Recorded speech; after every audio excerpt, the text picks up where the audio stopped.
حدیث کی اصطلاح نہیں ہے۔ عربی میں بھی یہ کس سے بنا ہے؟ صفا سے کہتے ہیں تو نہیں بنتا، صوف سے البتہ بنتا ہے، لیکن اس کا جو موضوع ہے وہ اپنی جگہ پر بالکل درست ہے۔ عنوان کے بارے میں رائے ہو سکتی ہے اختلافی، اس کا موضوع وہی ہے کہ جو دین کی اصطلاح ہے احسان، تزکیہ نفس، باطنی طور پر انسان کی تطہیر ہو، پاک کیا جائے، انسان اپنے اندر سے پاک ہو جائے، اس کے ارادے خالص اللہ تعالیٰ کی رضا جوئی کے تابع ہو جائیں، کوئی اور اس کے اندر مقصد اور کوئی اور جو ہے کوئی موٹیوز نہ رہے حیوانی، تو یہ چیزیں جو ہیں یہ مطلوب ہیں، پسندیدہ ہیں۔ البتہ حضور صلی اللہ علیہ وسلم اور صحابہ کرام کے زمانے میں یہ در حقیقت کسی اضافی مجاہدے سے نہیں بلکہ جہاد فی سبیل اللہ ہی کے ذریعے سے یہ ساری کیفیات حاصل ہو جاتی تھی۔ جہاد میں تکلیف بھی اٹھانی پڑتی تھی، قربانیاں دینی پڑتی تھیں، راتوں کو جاگنا پڑتا تھا، مشقتیں جھیلنی پڑتی تھیں، تو اس سے نفس کشی جو ہے وہ خود بخود ہوتی تھی۔ کہ اس کے بعد جب جہاد کا سلسلہ جو ہے بعض حالات بعض مواقع کی وجہ سے جبکہ ملوکیت کا جو رواج ہو گیا اسلامی ممالک میں، تو وہ جہاد کی صورت ختم ہو گئی، تو پھر مجاہدے کی اور شکلیں پیدا کی گئی ہیں جو ہمارے صوفیاء نے پیدا کی ہیں۔ اس میں یہ کہ مقصد تو ہے وہی ان کا کہ تزکیہ نفس ہو جائے، لیکن یہ طریقے مسنون نہیں ہیں۔ ہمیں تزکیہ نفس کے لیے جو مسنون طریقے ہیں جو حضور صلی اللہ علیہ وسلم سے معصور ہیں انہی کو اختیار کرنا چاہیے، اور جہاد فی سبیل اللہ کے ذریعے ہی سے مجاہدہ نفس کرنا چاہیے۔ البتہ تصوف کا جو اصل موضوع ہے، ہدف ہے، وہ درست ہے، غلط نہیں۔ محمد عرفان صاحب،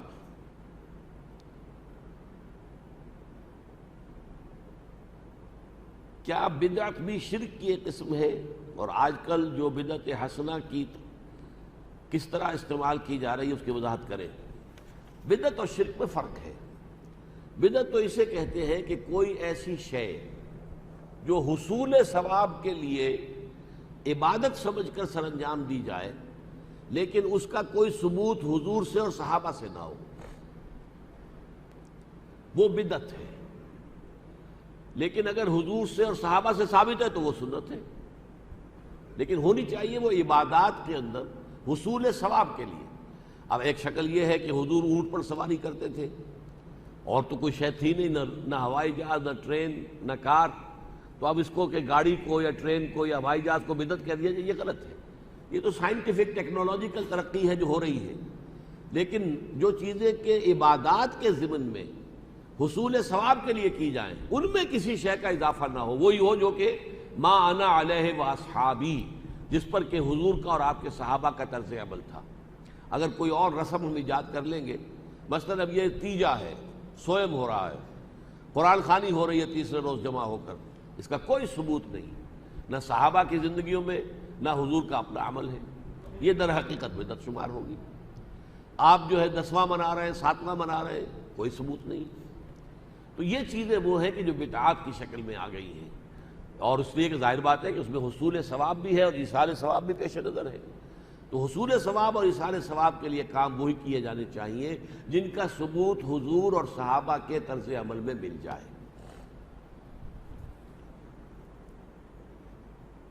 بدعت حسنہ کا لفظ جو ہے وہ صرف حضرت عمر نے استعمال کر لیا تھا کہ تراویح کا یہ نظام جو ہے کہ سب مسلمان مل کر ایک امام کے پیچھے جماعت کی شکل میں 20 رکعت نماز پڑھیں، یہ حضور کے زمانے میں نہیں تھا۔ حضرت عمر نے اس کو جاری فرمایا تو اسے بدعت کہ حالانکہ بدعت اس لیے نہیں ہے کہ حضرت عمر تو خود صحابی ہیں، خلیفہ ہیں، حضور نے تو فرمایا علیکم بسنتی و سنت الخلفاء الراشدین المہدیین، اور میں نے بھی ابھی تک جو تعریف کی ہے وہ یہ ہے کہ جس کا ثبوت صحابہ سے اور حضور سے نہ ملے، تو یہ ثبوت تو حضرت عمر سے مل رہا ہے، لہٰذا یہ اس دائرے سے خارج ہو جائے گا۔ لیکن ٹیکنیکلی حضور نے اس کے لیے بدعت کا لفظ استعمال کر دیا صرف اس لیے کہ یہ حضور کے زمانے میں نہیں تھا۔ لوگ اپنے طور پر جو ہے نمازیں پڑھتے تھے، رات کو قیام اللیل کرتے تھے، مختلف لوگ جو ہے مختلف اوقات میں۔ حضور صلی اللہ علیہ وسلم کا بھی معاملہ یہی ہے، آپ عام طور پر جو ہے صرف 8 رکعتیں تہجد کی جو ہے وہی ادا کرتے تھے، رمضان میں بھی، رمضان میں زیادہ طویل کر دیتے تھے۔ لیکن یہ ہے کہ بعد میں حضرت عمر نے یہ نظام قائم کیا، اور یہ اب ایک خلیفہ راشد کا قائم کیا ہوا نظام ہے، یہ بدعت نہیں ہے۔ بلکہ سنت خلیفہ راشد ہے، علیکم بسنتی و سنت الخلفاء الراشدین المہدیین، حضور کے اپنے فرمان مبارک کے مطابق۔ البتہ حسنہ کا لفظ آپ نے خود کہہ دیا، اس لیے کہ اس کے اندر جو ہے اچھائی ہے، اگرچہ یہ حضور کے زمانے میں نہیں تھی۔ محمد آصف صاحب، جب وسائل کی اہمیت نہ ہونے کے برابر ہے تو پھر اقامت دین کے لیے انتظار کیوں کیا جا رہا ہے کہ جب تک اتنے آدمی مہیا نہیں ہوتے کوئی اقدام نہیں کیا جائے گا؟ دیکھیے، میں نے یہ نہیں کہا کہ کوئی اہمیت نہیں ہے، فیصلہ کن اہمیت وسائل کی نہیں ہے، یہ تو نہیں کہہ سکتے آپ کہ کوئی اہمیت نہیں ہے۔ آپ اگر ہل نہیں چلائیں گے، گندم نہیں بوئیں گے تو کہاں سے گندم ہو جائے گی؟ لیکن یہ نہ سمجھیے کہ یہ سارا آپ ہی کے اوپر دار و مدار ہے، بلکہ اللہ تعالیٰ کا اذن، اللہ کی مرضی۔ کوئی فعل، میں نے یہ گھڑی اٹھائی، میں نہیں اٹھا سکتا تھا اگر اللہ نہ چاہتا، تو اس کو اٹھانے کا ارادہ میرا ہے، اس ارادے کی تکمیل اللہ کی طرف سے۔ یہ دونوں چیزیں ہر وقت پیش نظر رہنی چاہیے۔ لہذا اسباب و وسائل سے مستغنی ہونا نہیں ہے، اسباب و وسائل کو استعمال کرو، بھرپور طریقے پر استعمال کرو، لیکن تمہارا توکل اسباب پر نہ ہو، بھروسہ اسباب پر نہ ہو۔ یہی وجہ ہے کہ غزوہ حنین میں جبکہ 12,000 صحابہ حضور کے ساتھ تھے، 12,000 کا لشکر، لیکن بھگدڑ مچ گئی، اور جبکہ حوازن کے تیر اندازوں کی طرف سے بوچھاڑ آئی ہے تیروں کی، تو عام لوگ بھاگ گئے۔ کہتے ہیں شبلی نے تو 30-40 کی تعداد لکھی ہے، سید سلیمان صاحب نے تصحیح کی اپنے استاد کی کہ نہیں 300-400 رہ گئے تھے۔ 12,000 میں سے صرف 300-400 کا رہ جانا، گویا 11,500 کا میدان سے بھاگ جانا کتنی بڑی بھگدڑ ہے۔ قرآن نے یہی کہا ہے، وَيَوْمَ حُنَيْنٍ إِذْ أَعْجَبَتْكُمْ كَثْرَتُكُمْ، یاد کرو اس حنین کے دن کو کہ تمہیں اپنی کثرت پر گھمنڈ ہو گیا تھا، تو تعداد میں 313 تھے، تم نے شکست دی اللہ کے اذن سے۔ 12,000 تھے، 11,000 بھاگ گئے، حالانکہ بعد میں دوڑ کے واپس آ گئے۔ حضور نے جب صدا لگائی اور رجز پڑھا، انا النبی لا کذب انا ابن عبد المطلب، اور الیہ عباد اللہ، الیہ یا اصحاب الشجرہ، الیہ یا اصحاب البدر، آؤ لوٹو، کہاں جا رہے ہو، اے وہ لوگوں جنہوں نے مجھ سے بیعت کی تھی درخت کے نیچے، تو پھر لوگ لوٹ آئے۔ لیکن یہ کہ بھروسہ نہیں ہونا چاہیے نہ تعداد پر۔ البتہ جب آپ پلان کریں گے کوئی کام کرنا، اس میں وسائل اور اسباب کو پیش نظر رکھنا لازم ہے اور مسنون ہے۔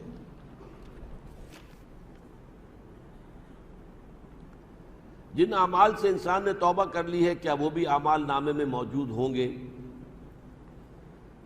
بس اس کے بارے میں میں یقین کے ساتھ کچھ نہیں کہہ سکتا، اس لیے کہ اقرا کتابک جو ہے، ہو سکتا ہے کہ وہ ہمیں علیحدگی کے اندر دکھا دیا جائے۔ اللہ تعالیٰ جو ہے وہ بعض لوگوں کا صرف سرسری سا ہی معاملہ کرے گا، تو اس کے مختلف احوال اور کیفیات آتی ہیں، یہ ساری تفاصیل تو در حقیقت وہیں جا کر معلوم ہوگی۔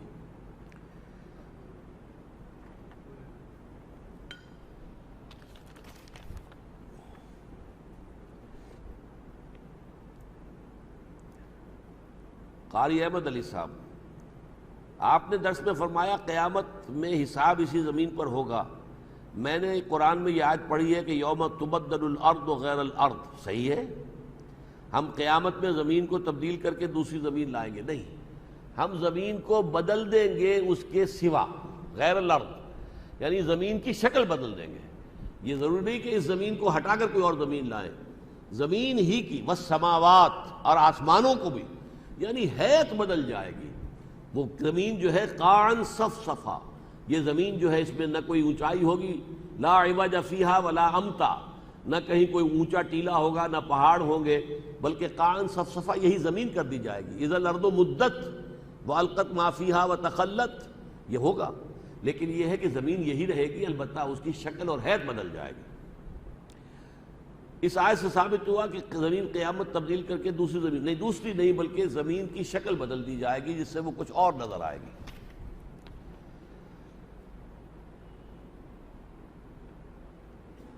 رضوان احمد صاحب، آپ نے فرمایا کہ ارواح کی پیدائش کے وقت سب سے پہلے روح محمد پیدا کی گئی، اس کا کوئی حوالہ تو بہت مشہور حوالہ ہے، اگرچہ محدثین اس حدیث کی سند کو قبول نہیں کرتے، لیکن اکثر لوگوں نے، مفسرین نے بھی اس حدیث کو قبول کیا ہے اور کوٹ کیا ہے۔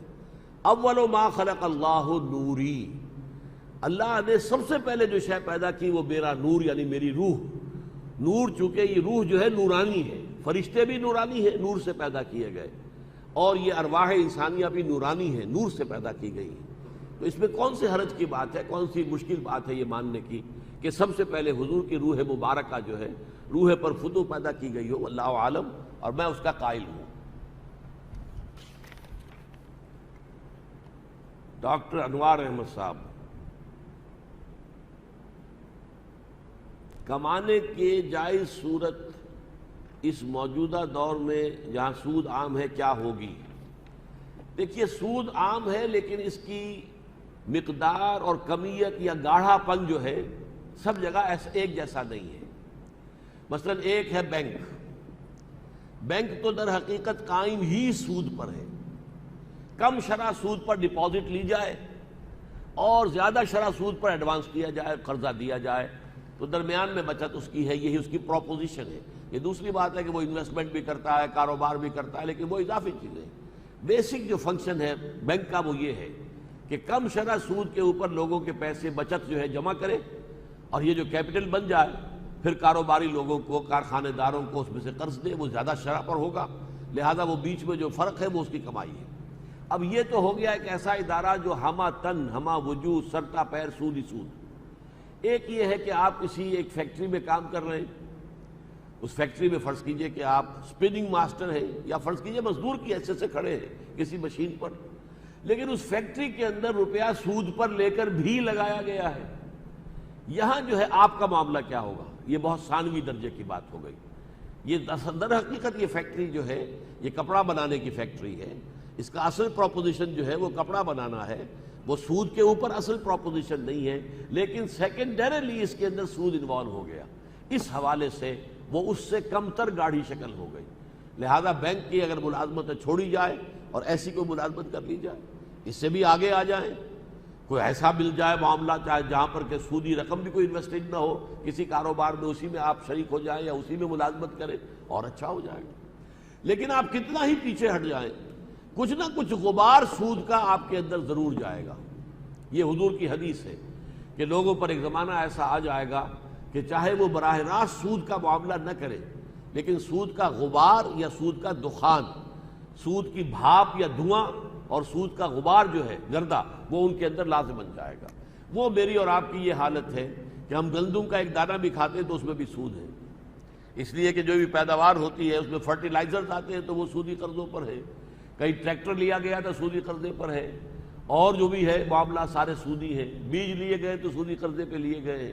تو سود جو ہے وہ گندم کے ہر دانے میں پیوست ہے. لیکن اس سود سے نہ میں بچ سکتا ہوں نہ آپ بچ سکتے ہیں. یہ جو میرے اندر اور آپ کے اندر پولیوشن جا رہی ہے، گندگی جا رہی ہے سود کی، اس کا پھر کفارہ یہ ہے کہ جو توانائی بھی مجھے حاصل ہوئی ہے اس گندم کے کھانے سے، میں اس کا اکثر و بیشتر حصہ صرف کر دوں اللہ کے دین کو قائم کرنے کی جد و جہد میں، تاکہ ایک معاشرہ ایسا قائم ہو جائے کہ جس میں سود سرے سے موجود نہ ہو. اس کے لیے جد و جہد کریں گے تو ہماری یہ کوتاہی جو ہے اس کا ازالہ ہو جائے گا. محمد شاہد صاحب، سورہ کہف کے مضامین کے اعتبار سے انسانی نفسیات اور اس کی پستی کو واضح کیا گیا ہے. مال اور اولاد کے حوالے سے اس ضمن میں میرا سوال یہ ہے کہ فطرت اور جبلت میں کیا فرق ہے؟ بڑا پیارا سوال ہے یہ. دیکھیے عام طور پر ہم لفظ فطرت ہی استعمال کرتے ہیں، جبلت تو بہت شاذ استعمال ہوتا ہے، لیکن یہ بالکل صحیح استعمال کیا گیا یہاں پر. جبلت ہماری جو ہے وہ اینیمل انسٹنکٹس کا نام ہے، فطرت ہمارے روحانی وجود کے تقاضے ہیں. فطرت ہماری بہت اونچی ہے. فطرت اللہ التی فطر الناس علیہا، یہ فطرت جو ہے اسے تو اللہ اپنی طرح منسوب کر رہا ہے. جیسے روح انسانی کو اپنی جانب منسوب کرتا ہے، یسألونک عن الروح قل الروح من امر ربی، یہ تمہارے رب کا امر ہے. تو روح جو ہے اس کے جو تقاضے ہمارے اندر ہیں وہ فطرت ہے، فطرت کے تقاضے ہیں. اور ہمارا جو حیوانی وجود ہے اس کے جو تقاضے ہیں وہ جبلت ہے. جبلت وہ ہے جس کو کہ فرائڈ کہتا ہے ایڈ یا لیبیڈو. ہمارے اینیمل انسٹنکٹس جو ہے وہ جبلت ہے، اور فطرت ہے روحانی تقاضے. سوال کا جواب ابھی ممکن نہیں تو برائے مہربانی سوال کا جواب پوسٹ کے ذریعے دے دیا جائے. نہیں، میں نے تو آپ کے سامنے عرض کر دیا ہے.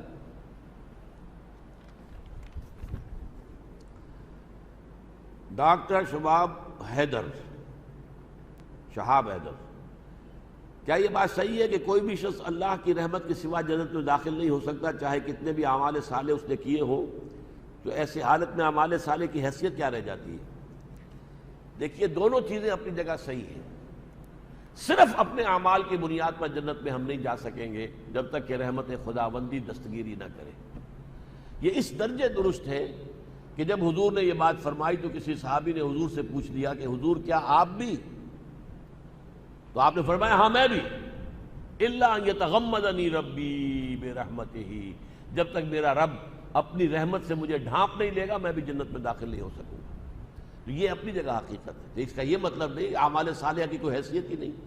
رحمت خداوندی انہی پر ہوتی ہے کہ جنہوں نے اپنی ساری محنت اور جد و جہد صرف کر دی ہو اللہ کے لیے، ورنہ ہر ایک کے لیے تو رحمت خداوندی نہیں ہے. You have to earn it. Even this mercy, divine mercy of Allah subhanahu wa ta'ala has to be earned. لیکن آپ جتنی محنت کریں گے کہیں نہ کوئی خامی، کوئی کمی رہ جائے گی، کوئی کوتاہی رہ جائے گی. ان کوتاہیوں کو کنڈون کرے گی رحمت خداوندی، ڈیوائن مرسی، تب آپ جنت میں داخل ہوں. محمد سلیمان مرزا، قرآنی مفہوم کے مطابق زمین کی وارث ہمارے نیک اور صالح بندے ہوں گے، لیکن آج اگر بنظر غور جائزہ لیا جائے تو اسلامی ممالک کی جگہ کے حکمران اس پر پوری طرح سے کاربند نظر نہیں آتے. اسلامی ممالک کے حکمرانوں کے علاوہ پوری دنیا کے اندر بھی جو وراثت اس وقت زمین کی ہے وہ تو کافروں کے ہاتھ میں ہے. یرثھا سے مراد ہے بالآخر وارث ہوں گے. یہ در حقیقت اس کا ایک تو مفہوم یہ ہے کہ جب اصل دنیا بنے گی دوسری اور دنیا اور عالم آخرہ کی زمین جو ہوگی اس کے وارث صرف جو ہوں گے وہ جنتی ہوں گے، اہل ایمان ہوں گے، صالح لوگ ہوں گے. اور ایک مفہوم یہ بھی ہے کہ اس زمین میں سے آخری دور ایسا آئے گا اس زمین پر کہ پوری دنیا میں اللہ کے دین کا غلبہ ہو جائے گا اور یہاں سے کفر اور شرک کا خاتمہ ہو جائے گا. یہ بھی وقت آئے گا. اس کی خبریں دی ہیں محمد الرسول اللہ صلی اللہ علیہ وسلم نے کہ لا یبقى علی ظہر الارض بیت وطن ولا مبنی الا ادخلہ اللہ کلمۃ الاسلام. اس زمین پر کوئی اینٹ گارے کا بنا ہوا گھر رہے گا اور نہ حیوانات کے بالوں کے بنے ہوئے کمبنوں کا کوئی خیمہ رہے گا جس میں اللہ کلمہ اسلام کو داخل نہ کر دے. تو پوری زمین کے وارث اہل ایمان ہو جائیں گے، اس زمین کے بھی، قیامت سے قبل.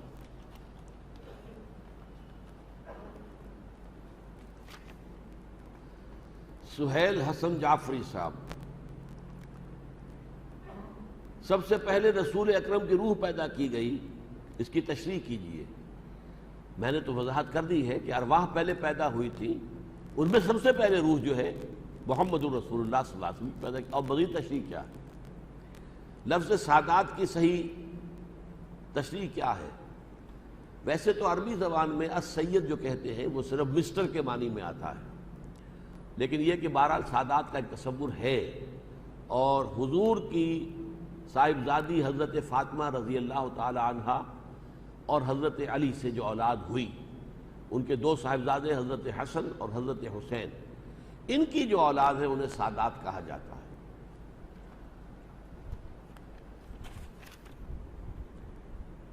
اب یہ آ گئے سید عبد القدیر علی صاحب آ گئے. دیکھیں سید صاحب آ گئے. درس میں جہنم کے بارے میں یہ آپ نے بتایا کہ اس دنیا کو جہنم بنایا جائے گا، اس کی مزید وضاحت کی ضرورت نہیں. دیکھیے، یہ جو آخرت اور عالم برزخ اور یوم قیامت کے واقعات ہیں، ان کی زیادہ گہرائیوں میں ہم نہیں جا سکتے. ایک گمان میں نے کہا کہ جہنم جو ہے وہ جیء یومئذ بجہنم، لے آئی جائے گی جہنم. کہاں لے آئی جائے گی؟ اذا دکت الارض دکن دکا وجاء ربک والملک صفا صفا وجیء یومئذ بجہنم یومئذ یتذکر الانسان وانى له الذکریٰ. زمین کو کوٹ کوٹ کر چپٹا کر دیا جائے گا. دوسری جگہ کہا اذا الارض مدت، زمین کو کھینچ دیا جائے گا. پھر اسی زمین پر نزول اللہ تعالیٰ فرمائیں گے، کیفیت ہم نہیں جان سکتے. فرشتے آئیں گے، تمام انسان بھی کھڑے ہوں گے، لقد جئتمونا کما خلقناکم اول مرہ. یہ سارے معاملات جو ہیں یہ تو ہے یقینی باتیں، قرآن میں ہے، حدیث میں ہے. باقی یہ کہ جہنم یہی ہوگی یا نہیں ہوگی، یہ میرے ایک گمان کے درجے میں ہے کہ در حقیقت اس کی جہنم جو ہے اسی میں سے برآمد ہو جائے گی، واللہ عالم. لیکن اس کی مزید کسی شرح میں اور تفصیل میں جانے کا کوئی فائدہ نہیں. بلکہ آپ یہ بھی کہہ سکتے ہیں کہ آپ بھی یہ نہ ہی کہتے تو اچھا تھا، میں بھی اگر یہ بات نہ کہتا تو اچھا تھا. خبیب صدیقی، روز قیامت اللہ تعالیٰ جو جسم عطا فرمائے گا، کیا اس جسم میں یہی یقیناً یہی روح ہوگی؟ اس میں روح اور اس کے ساتھ ہمارا نفس، جان، جو ہمارے حیوانی جو وجود ہے اس کے اندر اصل اس کی شے جان ہے. اب حیوانات کے اندر جان تو ہے، گدھے میں، گھوڑے میں، بلی میں کیا ہے؟ جان تو ہے، روح نہیں ہے. ہمارے اندر دو چیزیں ہیں، روح بھی ہے اور جان بھی ہے. روح اور جان یہ دونوں قبض کر لی جائیں گی، اور پھر جو نیا جسم لیا جائے گا اس کے اندر ان کو ودیعت کر دیا جائے گا. یہ ہے وہ بات کہ جو قرآن مجید کے مطالعے سے سمجھ میں آتی ہے، واللہ عالم. اگر نہیں ہوگی تو وضاحت فرمائے. نہیں، میں نے کہا ہوگی، یہ روح اس کے اندر شامل ہوگی. وسیم احمد صاحب، آپ نے عرض کیا کہ بینک میں جو بھی افراد اس وقت سروس کر رہے ہیں وہ ٹھیک نہیں بلکہ حرام ہے. میں ایک اسٹوڈنٹ ہوں، میں اکاؤنٹس میں تعلیم حاصل کرتا ہوں. کیا آپ کی بات کے حوالے سے میں اکاؤنٹس پڑھنا چھوڑ دوں کیونکہ اس تعلیم کا آخر یہی بینکنگ ہی ہے؟ اس صورتحال میں مجھے اور میرے ساتھی اسٹوڈنٹس کو کیا کرنا چاہیے؟ دیکھیے، یہ آپ کی اپنی ایک حس جو ہے، اگر احساس آپ کے اندر اتنا ہو گیا ہے تو آپ کوئی اور پروفیشن جو ہے وہ چوز کر سکتے ہیں. ویسے تو یہ کہ اکاؤنٹ لازماً نہیں ہے، آپ کسی ملک کے اندر اکاؤنٹنٹ بھی لگ سکتے ہیں کسی فرم میں، لیکن اس میں بھی یہ قباحت رہے گی کہ آپ سودی لین دین کی انٹریز جو ہیں وہ لکھیں گے یا پاس کریں گے. ظاہر بات ہے کہ تمام جتنی بھی فرمز ہیں ان کے اندر سود کا پیسہ انویسٹ ہوتا ہے. تو بہتر یہی ہے کہ آپ اس پروفیشن کو چھوڑ دیں، کوئی اور پروفیشن اختیار کریں. تم نہیں اور صحیح، اور نہیں اور صحیح، اللہ تعالیٰ جو ہے وہ رزق دے دے گا. اگر یہ احساس آپ کے دل میں جاگزی ہو جائے اور آپ اپنا یہ پروفیشن ترک کر دیں تو یہ بہت ہی قابل مبارکباد بات ہوگی. خواجہ احد صاحب، when Allah subhanahu wa ta'ala is the doer of all we do, then up to what limits we should strive for a goal? We have to strive to our utmost. لیکن ہوگا وہی جو اللہ کی اجازت ہوگی. یہ نہیں ہے بغیر ہمارے کیے کچھ اللہ نہیں کرے گا. کیوں کرے گا؟ آپ کریں گے، اللہ منظور کرے گا، اس کا نتیجہ ظاہر ہو جائے گا. تو محنت آپ کو کرنی ہوگی. گندم پیدا کرنے میں محنت آپ کو کرنی ہوگی، ہل آپ کو جوتنا ہوگا، زمین جو ہے آپ کو اس کو سیراب کرنا ہوگا، بیج ڈالنا ہوگا، فصل کی دیکھ بھال کرنی ہوگی، تب گندم آئے گی. لیکن ان سارے کاموں میں اذن رب شامل ہے. اگر اللہ چاہے گا تو آپ کی ساری محنت جو ہے رائے گاں چلی جائے گی. ساری محنت آپ نے کی اور وہ جو ہے پوری کی پوری جو ہے کوئی پالا پڑ گیا یا کوئی اولے آ گئے اور آپ کی ساری محنت ضائع ہو گئی. تو اس حوالے سے ذہن میں یہ رکھیے کہ انجام کار نتائج اللہ کے اذن کے بغیر نہیں نکل سکتے. ہمارا ٹوٹل ڈیپینڈنس، ہمارا جو بھروسہ اور جو ہمارا توکل ہے وہ اسباب پر نہ ہو. Number 2, in the same way, if we approach a person of standing for having some work done, what is breaking point when our belief is taken as shirk that that person can do it? Yes, بہت عمدہ ہے سوال یہ بھی. دیکھیے، آپ کسی شخص سے کہتے ہیں کہ بھائی مجھے پانی پلا دو. آپ کو معلوم ہے پانی ہے، گھڑا ہے، یہ ہے، وہ ہے، رکھا ہے، وہ جائے گا لے آئے گا. اس میں کوئی شرک نہیں ہے. عام عادی جو مادی قواعد و ضوابط دنیا کے ہیں، وسائل و ذرائع، اس کے اندر کسی سے کسی کام کے کرنے کی ریکویسٹ کرنا شرک نہیں ہے. لیکن غیبی، ماورائی، انویزیبل طریقے پر اگر آپ نے کسی کو پکارا، اے فرشتہ میرا یہ کام کر دے، یا اے روح عبد القادر جیلانی مجھے اس مشکل سے نکال دے، یہ شرک ہو جائے گا. اس حوالے سے یہ شرک میں اور دنیا میں دنیاوی اسباب کے تحت کسی سے کوئی تعاون حاصل کرنا، ان میں زمین و آسمان کا فرق ہے. البتہ ایک عارف انسان کی بات میں آپ کو سناتا ہوں، میں سمجھتا ہوں کہ بہت گہری بات انہوں نے کہی. فرض کیجئے کہ آپ سمجھتے ہیں کسی شخص کے بارے میں کہ وہ آپ کی کوئی ضرورت پوری کر سکتا ہے، آپ نے جا کے اس سے کہا بھائی میری یہ ضرورت ہے پوری کر دیجیے. فرض کیجئے اس نے سنی انسنی کر دی, آپ نے دوبارہ کہا, پھر بھی وہ سنی انسنی کر رہا ہے. آپ تیسری مرتبہ کہتے ہیں تو وہ بزرگ کہتے تھے اب آپ نے شرک کیا ہے. آپ سمجھتے ہیں کہ اسی کے ہاتھ میں ہے آپ کا وہ کام, حالانکہ ہاتھ میں اللہ کے ہے. وہ توجہ پہلی مرتبہ کہہ دینا کوئی حرج نہیں ہے, دوسری مرتبہ کہنا بھی اچھا نہیں ہے, پسندیدہ نہیں ہے, لیکن تیسری مرتبہ کہنا یعنی یہ سمجھنا کہ بس یہی میرا یہ کام کر سکتا ہے, یہ ایک درجے میں شرک کی شکل بن جاتی ہے. آپ سمجھیں کہ اللہ تعالیٰ کو اگر منظور ہوتا, میں نے اس سے کہا تھا, اللہ تعالیٰ اس کے دل کو پھیر دیتا اور وہ بات ہو جاتی. اب نہیں ہے, وہ اعراض کر رہا ہے, تو گویا کہ مسلسل اصرار کرنا جو ہے وہ ان چیزوں کے اندر بھی ایک شرک کسی کیفیت پیدا کر دیتا ہے. حسن قاسم, ریفرنس سورہ کہف آیا 48. ہمارے خیال سے پیدائش اول وہ ہے کہ جو اس وقت ہماری ہے, اور دوم جب ہم اللہ کے حضور حاضر ہوں گے, جبکہ آپ کے مطابق پہلی پیدائش روح کی ہے اور دوسری پیدائش انسان کی ہے. Kindly explain. اصل میں یہ نا کہ لفظ آیا کما خلقناکم اول مرہ, لقد جئتمونا کما خلقناکم اول مرہ. اس پر غور کیجئے, یہ کما کا حق ادا نہیں ہوتا. اس دنیا میں تو ہم پیدا ہوئے ہیں تو باپ پہلے, بیٹا بعد میں, پوتا بعد میں, پڑپوتا اور بعد میں, یہ تو ایک سیریل معاملہ ہے. بیک وقت سب کا جمع ہونا. لقد جئتمونا کما خلقناکم اول مرہ. اس میں جو مشابہت ہے وہ یہ ہے کہ جب ہم عالم ارواح میں تھے, جبکہ ہم سے کہا گیا الست بربکم قالوا بلا, تب بھی ہم سب کے سب اللہ کے سامنے موجود تھے, اور اب دوبارہ قیامت کے دن اسی طریقے سے ہم موجود ہوں گے.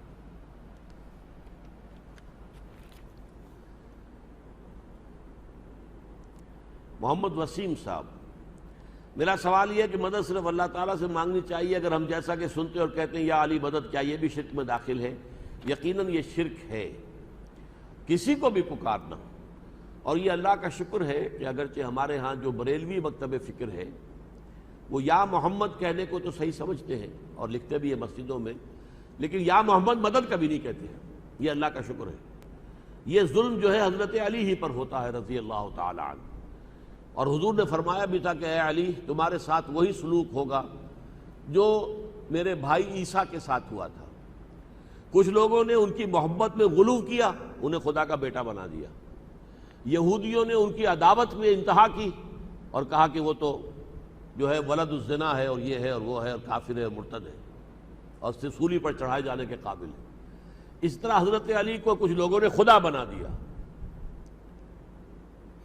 ہر چند خدا کی ذات نہیں ہے علی کی ذات, لیکن نہیں ہے ذات خدا سے جدا علی.